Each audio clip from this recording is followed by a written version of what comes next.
Hi everyone, Rythany Checktano here, the internet's busiest music nerd, and it's time for a classic review, because it's Classics Week of this Funkadelic album, Maggot Brain. It's Classics Week, so we're throwing it back to the 1971 album from New Jersey funk and rock fusionists, Funkadelic. Probably their most widely celebrated record ever, Maggot Brain, and it goes without saying that this record has the most metal cover of all time, despite it not being a metal album. Still some background on the project. This is Funkadelic's third full-length LP. It arrives several years after the band was formed in the late 60s, but their history goes even further back than that, as their beginnings start in part with vocalist, producer, songwriter, and band leader George Clinton, who assembled them over a decade earlier to be the backing band for the doo-wop group he was masterminding at the time, the Parliaments. A name that should be familiar to anybody familiar with Funkadelic, as the Parliament label would come back into rotation around 1970 and get used in tandem or alternatively with Funkadelic, depending on whatever album or project was being recorded. So whether it's Funkadelic or Parliament Funkadelic or George Clinton and the P-Funk All-Stars, it's all a front for this wide, ever-changing, ever-expanding collective of musicians whose origins and impact you could do an entire docuseries on, whether it's through platforming the careers of funk legends such as Bootsy Collins, who obviously went on to work with a myriad of different artists, start his own bands too. There's also P-Funk's connections to the origins of hip-hop through groove, instrumental palettes, sample material. I should also mention how limitless the group was in terms of its versatility too, because they weren't just simply a funk band, as they fused funk with elements of rock and psychedelia and soul, and were also quick to embrace the sea change brought upon by electronics and synthesizers in the mid to late 70s. I mean, George Clinton's Computer Games record has some of the most key synth funk cuts on it of all time. It's also worth noting that the group's cutting-edge ethos wasn't just musical, but also philosophical, because a lot of their appeal didn't just come down to band chemistry and raw talent, but also persona and creative messaging, as the band and George Clinton were no strangers to Afrocentrism, Afrofuturism, sci-fi, political satire, absurdism, as well as total irreverence toward social norms. My point is, this single review is going to barely scratch the surface of the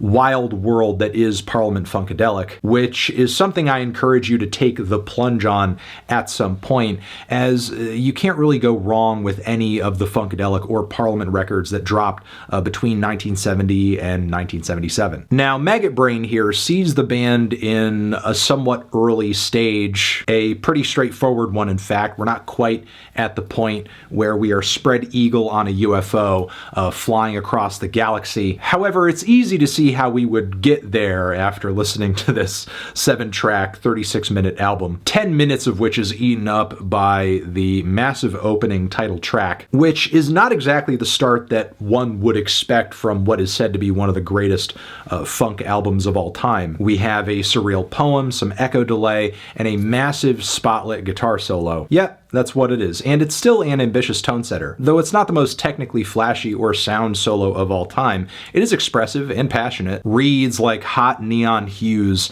splashing against a pitch black background, and carries momentum from phase to phase in the performance without missing a beat. It's a skillfully executed tightrope walk, and way moodier and more abstract than anything you would presume would open up a record like this. Now, with that, of course, there's a pretty bold tone shift when we move on to the next song, Can You Get to That? We have this groovy acoustic guitar, drum, and piano combo that indie fiends might remember from a Sleigh Bells sample. There's some thumping bass and kick drums on the track too, some wild vocal harmonies on top, which get kind of zany at points, especially with the leads and the interjecting bits of bass. But also you can really hear George Clinton's appreciation of 60s weirdos such as Frank Zappa on tracks like this too, as it's visceral, it's silly, it's joyous, but also there's a dark narrative to the lyrics on this track about reaping what you sow. Things get even wilder on the following track, Hit It and Quit It, which has a dirty, filthy, disgusting, low-down guitar lick, topped with some nutty hooting and hollering once the bass and drums come in.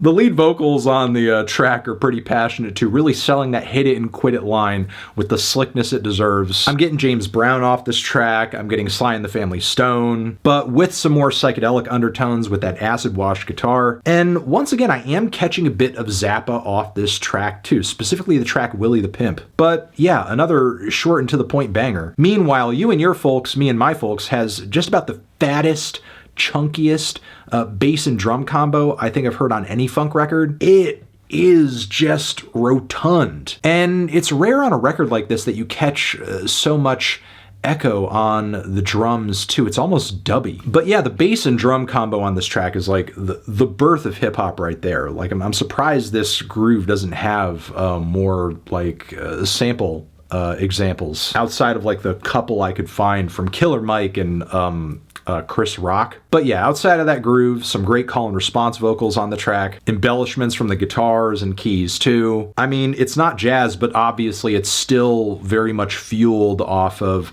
the little extra bits of flavor and improv that each respective member can throw in on a cut, rather than just kind of playing everything as straight as possible. That feeling of a lack of self-control, the idea that things can go in any direction, the band is kind of, feeding off of itself. That's what makes funk funk. There is a stylistic switch up on the next track though, Super Stupid. If this is not pure Hendrix worship, I don't know what is. We have Eddie Hazel not just on guitar but vocals too, who clearly loves that Jimmy sound almost to a fault because it is a little derivative.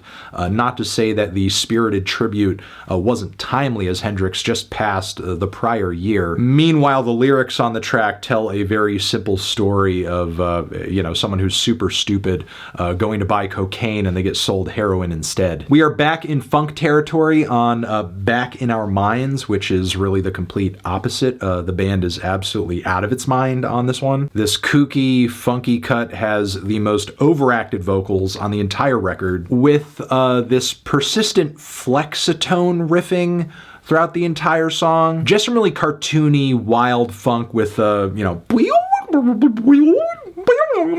It's not the best written song on the record. It feels like it just kind of exists to show how goofy the band can get with it. Again, if Funkadelic was about anything, it was personality, it was character. Which is proven even further by the second longest track on the album. That would be the closer, Wars of Armageddon, which is in part a lengthy, unstoppable, aggressive funk jam, but also kind of a theater of the mind moment, because it's not just the band's performance here, but all of the weird sound effects and bits of performance that happen on top of it. You have what sounds like traffic or sirens, people protesting, a cat screaming, maybe whining, but somebody yelling at the cat. All of these audio representations of just downtown urban chaos going on. A cuckoo clock too. It's just distraction after distraction after distraction, until eventually it all reaches a head with what sounds like an atomic bomb going off. Everything is kind of cleared out and we eventually hear a heartbeat, which, given the opening poem of the album, could be a statement on death and rebirth. Could be that, or something even more philosophically abstract that's also fueled by